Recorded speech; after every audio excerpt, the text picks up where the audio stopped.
Month of Ramadan is here, and we all have this myths and beliefs that I will feel tired throughout the day because I'm not eating. I'll be hungry. I'm not drinking enough water, so my energy will be drained away. I need to eat a heavy meal in my sehri because I'll be staying hungry the entire day. I need to drink a lot of water in my sehri because I'll be thirsty the entire day. And after you break the fast, I need to eat good amount of food in my dinner because I was hungry the entire day. Now all these three are complete myths and negative belief which is destroying the benefit of fasting. This video is to specifically help you maximize the benefit of fasting for your physical health, because Maulana Ali Salatullah alayhi mentioned this to Imam Hassan that the key to good health is fasting, which is observing roza. Now this key is beneficial only if you fast the right way and you maximize the benefit of fasting for your physical health. Now this entire thing came up while I was fasting for the month of Rajab for the first time. Usually, I was just doing roza for 30 days in month of Ramadan.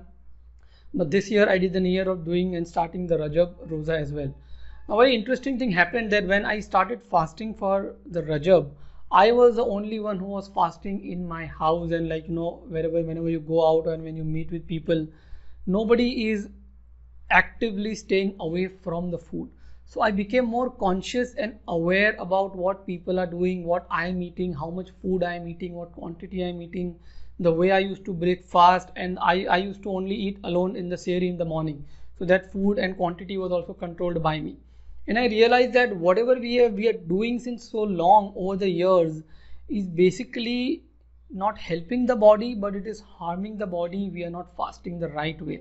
What is a simple sign that whether you are fasting the right way or not is if you don't lose weight after 30 days, or you feel tired and like kind of sleepy during the entire day while you are fasting in month of Ramadan, then you know that you are not fasting the right way. And the same thing, I observed usually in month of Ramadan, there is I used to have this mindset, okay, I'll feel tired, I'll feel sleepy. But while I fasted for the month of Rajab, nothing of that sort happened to me.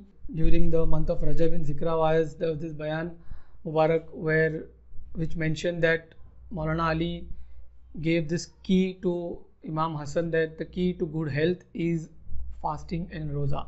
And that kind of excited me to kind of go and understand that how if you fast the right way, it is your key to staying healthy as long as you live. Your health will be on autopilot and you will stay healthy effortlessly as long as you live.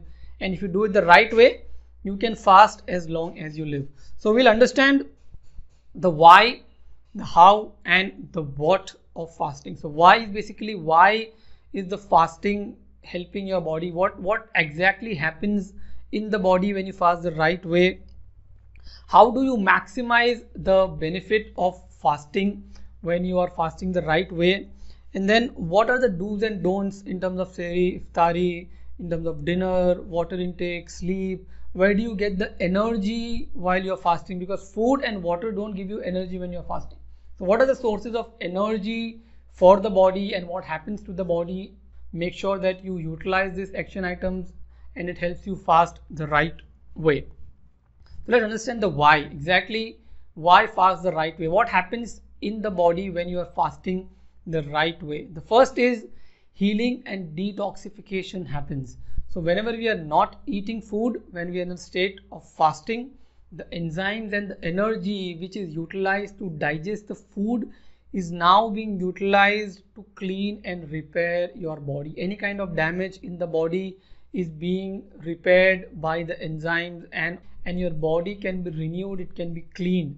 So you're not just getting spiritually clean, but if you fast the right way, your physical body also gets detoxified and you start the process of healing. The second is your immune system gets completely regenerated. Science says that just fasting for 3 days regenerates your immune system. Now if you fast the right way for 30 days, then basically after 30 days you come out with a stronger and a newer immune system every time, provided you fast the right way. And the last benefit is not just the physical, for the physical health, but also for your mental strength. When you fast the right way, you develop a lot of clarity, a lot of self-confidence, a lot of willpower. And all this ability we need to overcome challenges in life. The self-confidence, the willpower, the clarity to make decisions, to think right. Because the mind also gets cleaned of all the negativity, provided you fast the right way and don't indulge in feasting after fasting. So we'll understand what is the right way of fasting as we move forward. Now all these three benefits are also confirmed by a lot of physicians, a lot of science, and one of the quote from the Paracelsus, who was one of the founding fathers of medicine, where he quotes that fasting is the greatest remedy, the physician within. So you have a physician inside of you, and which is the fasting, provided you fast the right way. Now let's understand, how do you maximize the benefit of fasting by doing it the right way. And there are three critical factors which one needs to be aware, which will help and which is going to make sure that you are fasting the right way. The three parameters are: the first is eat less and feed more. The second is eat less and work more. And the third one is eat less and pray more. Now, if you do these three things while you are fasting, you maximize the benefit of fasting, and it is going to make sure that your body stays healthy, your health is on autopilot, and you are able to fast as long as you are alive. Now, why eat less, feed more? Because Ramadan is not about eating. It is not about food. The focus has to be on helping other people and feeding more people, because food can never satisfy your appetite. But if you feed more people, if you get their good wishes when you feed them, that is going to maximize and give you a lot of energy. If you eat less and work more. Now, working more does not specify the job or the business that you are doing. Work more in terms of doing some social work, some contribution, some kind work, some charity work. You are going and helping other people in the society, in your community, helping uplift them. If they are in any kind of pain, you go actively, make sure you help them. So you eat less and focus on working and helping more people. And the last is eat less and pray more, which is very obvious that month of Ramadan is not about food, it is about prayer. So the focus is not on the food. Now the reason you get tired, or the reason you feel fatigued or kind of lack energy during the day, because your focus is always on the food. Now Ramadan is not about food, and feasting after fasting kills the benefit of fasting. So if you are waiting to, like, when the Maghrib happens and when can I go and put my hands on the best food, that mindset alone kills the benefit of fasting, because fasting is self-control, and the self-control has to happen throughout the 30 days. And the self-control is not limited to the 12-hour or the 14-hour window when you are fasting. So if you are fasting for 12 hours and then you go and start feasting on food, immediately you break the fast, then the 12 hours you are not fasting, you are just staying hungry, so that you can go and eat the best food. And I also had the same mindset for a long period of time, until, as I mentioned, I started doing the Rajab Roza, and the food which I was eating was very normal, which was very minimum, which was very light, very simple food, and that helped me maximize the benefit of fasting. I could feel the energy, I could feel the immunity, I could feel the strength in my physical and in my mental strength. So we'll understand what is the right way as well. But what you should not do is, you should not feast after you fast. The focus is not on the food, the focus is on feeding more, the focus is on working more, and the focus is on praying more, because Ramadan is not about food. So I'm not saying that don't eat, don't go out, or don't eat good food. The right way of doing it is the right quality of food, the right quantity of food, and at the right time. Now let's understand the right quality. The quality of food has to be the same food that you are eating in 11 months. So people have this notion that okay, Ramzan is there, so I have to eat something special. That is not the agenda. The Ramzan is not about eating special food. It is about making your prayer special. It is about doing the work in a special way. You have to eat the same normal food that you are eating for 11 months. There are people who eat certain foods which they don't eat the entire 11 months. So Ramadan is not about eating different variety of food. Yes, you want to eat food, eat home cooked food or eat food wherever you are going for your prayers, for your namaz, whatever food is made over there, it has barakat. So eat that food. So the quality of food has to be the same that you are eating the remaining 11 months. Nothing special about it because it is not about food. The quality has to be home cooked. It has to be simple. The second is the right quantity of food. So it is not that I am hungry the entire day, so I need to eat more in sehri, or I am hungry the entire day, so I need to eat more in the dinner. More hunger does not mean more food. The more hunger is here in your mindset, which is making you eat more food. The size of the stomach, they say, is the size of your fist. And when you are hungry, the size of the stomach is not increasing. It is what you feed your mind and your emotion is making you eat more. You know, we see people around us, they are just feasting, they are eating different varieties of food, and all the food which you should not be eating after breaking your fast, you eat. And that completely damages, and that completely kills all the benefits of fasting.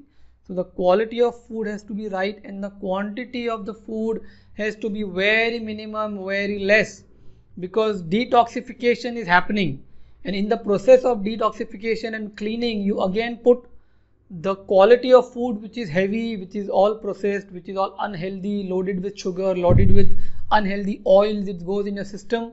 Then all the hard work which your body was doing is all getting damaged, it is all getting compromised. And also you stuff your stomach to the maximum because, like, you know, you deserve this feast because, you know, you are fasting. So feasting after fasting kills all the benefit of fasting. And the third one is the right time. So there are only 3 times which I believe that one should be eating during the month of Ramadan. The first is during the sehri, when you wake up in the morning. The second is when you break your fast, which is your iftar time. And third is your dinner time.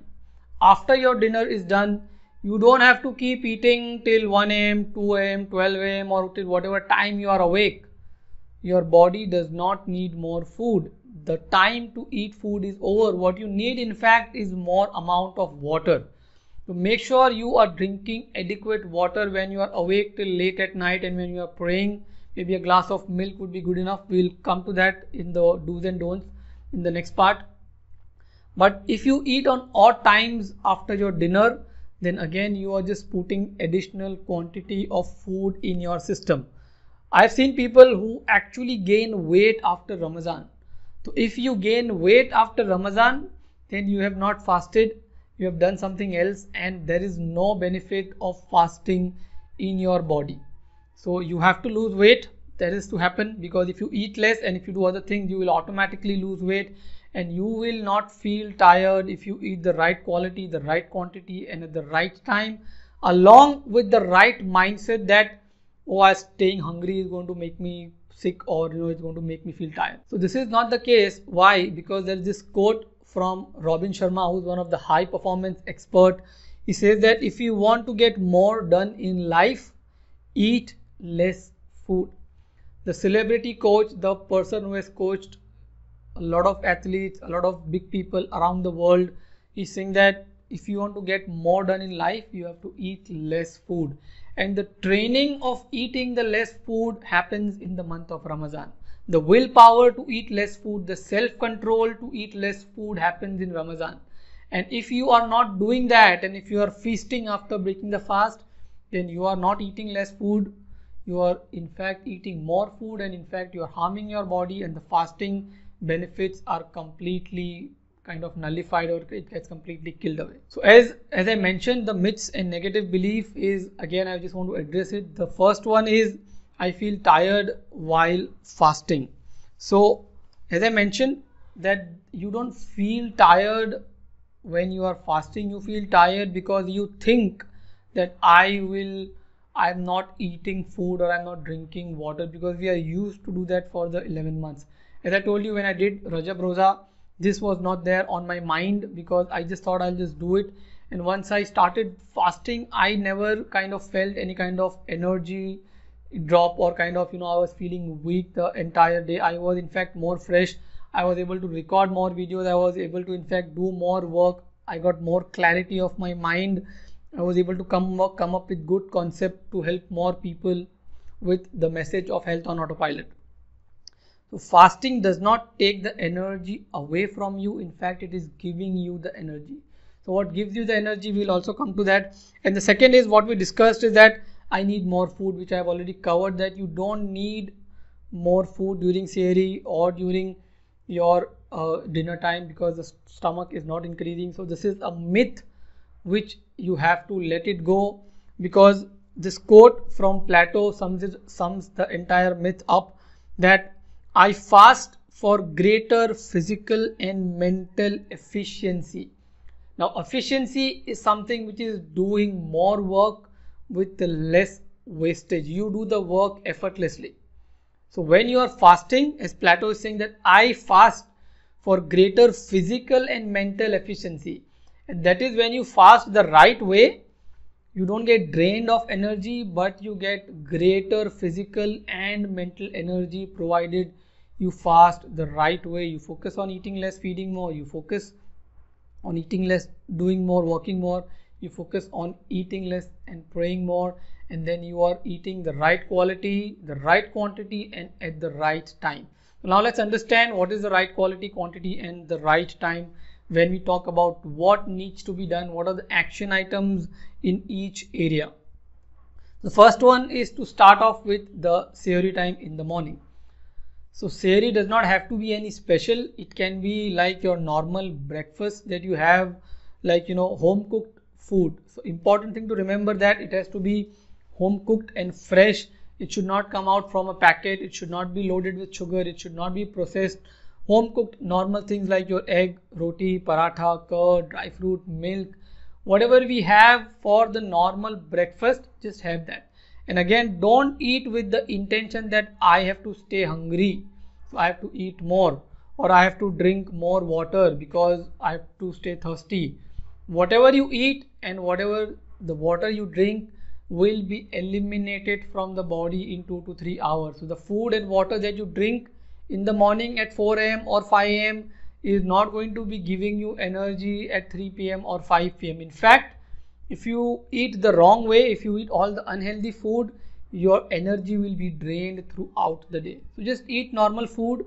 And the water intake is what you have to remember, that the water that you drink, you have to drink your water before you start your Sehri, and don't drink water immediately, because we need at least 30 to 40 minutes of time after you have your food.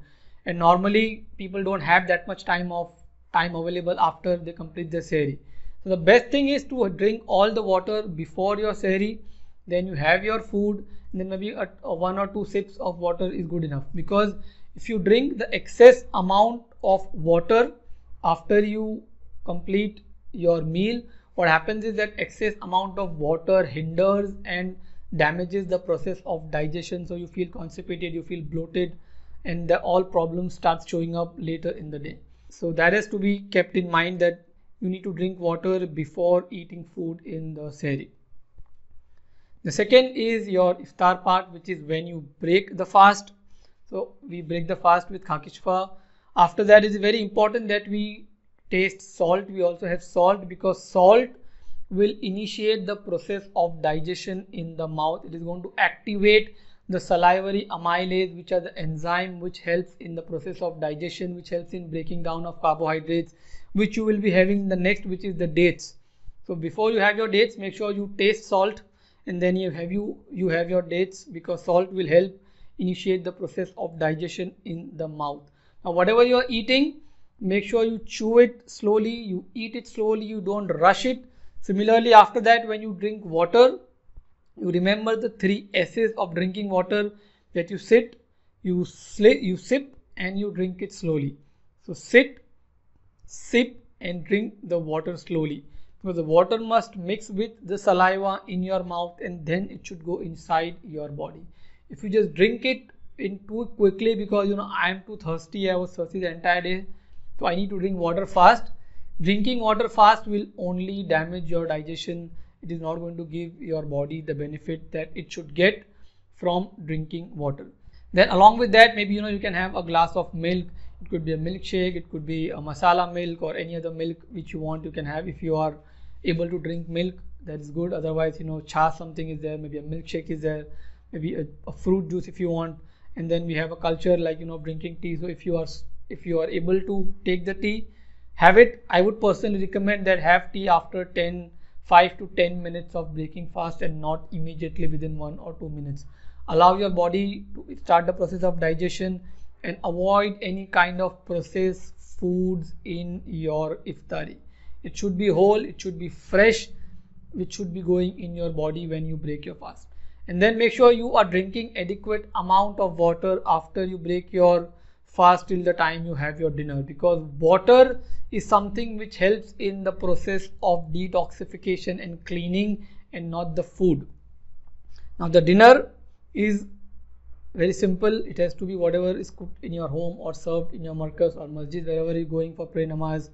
The important is to eat only to kill hunger, and not to satisfy your desire or appetite, and not to eat from the perspective that I was hungry the entire day. So eat to kill the hunger, eat slowly, chew your food slowly, and control the quantity. When you eat slowly, when you chew slowly, your body will automatically need less food. Sometimes we feel like we don't feel like eating, but we still want to eat, because you feel like I need to eat something, I was hungry, I need to eat more. Your body does not need more, only your mind, your emotions needs more food. So eat only to kill the hunger, eat slowly, and avoid any form of overeating, because overeating equals to food wastage. Your body can only digest a limited amount of food. Any kind of extra food will be undigested and will be eliminated. So we are very conscious about not wasting the food. We make sure that the food is not left anywhere. But if you are overeating and if you are stuffing your body till the brim, then the body cannot digest that food. It is a food wastage. So don't eat more, feed more people. And also, when you are not chewing your food properly, that is also food wastage, because your stomach cannot digest the food which is not chewed and which is not broken down properly in your mouth. Now if you are staying awake for Bihori, praying namaz late at night, make sure a glass of milk would be good enough to make you sustain during that time, or maybe a date or a dry fruit. But don't eat any kind of heavy food items like roti or any kind of non-veg or sandwiches and stuff like that. A glass of milk, if it is if the temperature is warm, maybe a cold milk, or if you're living in a country where it is hot, where it is cold, maybe a warm glass of milk would be good. So depending upon the temperature, the climate, hot and cold can be adjusted. So that's there for the Bihori. Now what gives you energy is the sleep. One factor is sleep. Now people have this misconception that my sleep is compromised, I'm not getting 7 to 8 hours of sleep at night. Now you need more sleep when you eat more food. So the month of Ramadan is about doing more prayers. So if you eat less food, if you eat the right quality, if you eat the right quantity of food, the body is not stressed with digesting the food, so it does not need more sleep. If you eat the right quality, if you eat the right quantity, the body can survive with the less amount of sleep in month of Ramadan. So it is very important that you eat less, so that the sleep is not compromised. And second is, you don't sleep with a full stomach. So you don't eat at 1 a.m., 2 a.m. like you hog on the food and then you go to sleep. There has to be at least 2 hours of gap from the time you eat your last meal before the sleep. That's why you finish your dinner let's say by 8 a.m. 9 by 8 p.m. 9 p.m. then you sleep for 1.5 hour. You can wake up and then pray the namaz and then again go to sleep, and not try to eat too much in between. So sleeping with a full stomach will compromise the quality of sleep. And in Ramadan, the quality of sleep is very important, and the quality of sleep will only come when you are eating less and when you are not sleeping with a full stomach. The next source of energy is your breathing. We are not eating food, we are not drinking water, but we are taking oxygen throughout the day. So if you are breathing right, if your breathing is calm, if you are practicing deep diaphragmatic abdominal breathing, and you are not practicing stressful chest breathing, it is going to make sure that the body does not utilize too much of energy from inside. When you breathe the wrong way, you send your brain the signal that the body is under stress, and then the body utilizes more sugar from the system. So when you are breathing right, you don't feel tired. So it is an important thing to remember that throughout the day, make sure you are consciously breathing. Also, you are breathing the fresh air and you are not staying enclosed entire day in air condition. If you keep yourself enclosed in air condition the entire day, believe me, you will feel more thirsty, you will feel more drained, you will feel more tired. So now and then go out, take some fresh air, take deep breaths, calm your mind, calm your body, because sleeping and breathing is going to give you energy. It is going to make sure you stay awake. And if you are focused on feeding more, working more and praying more, that will give you additional energy to your mind and your body. So I hope this video helps you fast the right way and break any kind of negative beliefs and myths around fasting. If you like this video, please share it with people who can benefit and maximize the benefit of fasting for the physical body. Whatever benefits you get spiritually, that is different, but this is all about helping you fast the right way, so that it's not just you fast right in this month of Ramadan, but as long as you're alive, you can fast effortlessly and your health is on autopilot. Thank you so much. Please share it with your friends and family, and I hope this video empowers you to fast the right way and put your health on autopilot. Thank you so much.